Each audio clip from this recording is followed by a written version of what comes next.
എനിക്കൊരു സംശയം, ഈ മുറിച്ചു മാറ്റിയ ആനക്കൊമ്പൊക്കെ എന്തോ ചെയ്യും? ചിലത് ഞങ്ങൾ ഉപ്പും മഞ്ഞപ്പൊടി ഇട്ട് അവിച്ചങ്ങ് തിന്നും, ചിലത് കപ്പ ഇല്ലാത്തപ്പോ കപ്പയുടെ സീറിയ ഷാപ്പിൽ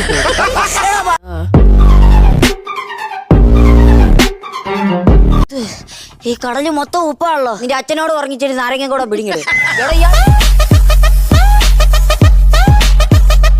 പമ്പൊക്കെ കത്തിച്ചിട്ടല്ലേ നിക്കുന്ന? അതെ. നിങ്ങക്ക് പേടിയൊന്നുമില്ലേ? പേടിയോ? എനിക്കോ? എനിക്ക് എന്റെ മാമന്റെ ധൈര്യമല്ലേ കിട്ടിയേക്കുന്നേ. മാമന്റെ ഡ്രസ് ചെളി അരിപ്പിച്ച ആംബുലൻസ് ഡ്രൈവറിനെ മാമ എന്തോ ചെയ്യാന്നറിയോ? മണ്ട നോക്കിയല്ലോ ബ്ലീച്ച് കൊടുത്തു. അയ്യോ, എന്നിട്ട് അതേ ആംബുലൻസിൽ തന്നെ മാമനെ വീട്ടിൽ കൊണ്ടുപോയി കരച്ച.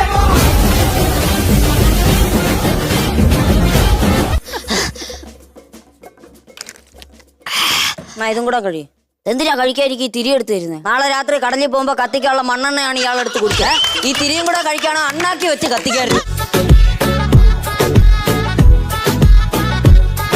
എനിക്ക് ഗൾഫിൽ പാൽ സൊസൈറ്റി ഇല്ല.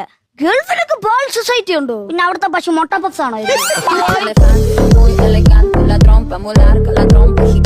എനിക്കൊരു അച്ഛനുണ്ട്.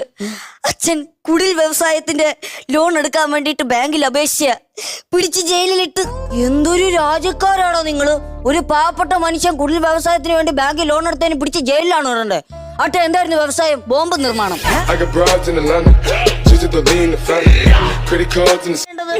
നല്ല കണ്ണാടിയാണല്ലോ. ഈ കണ്ണാടിക്ക് ഒരു പ്രത്യേകത ഉണ്ട്. എന്നെ തന്നെ വന്ന് കണ്ണിരിക്കുവോ?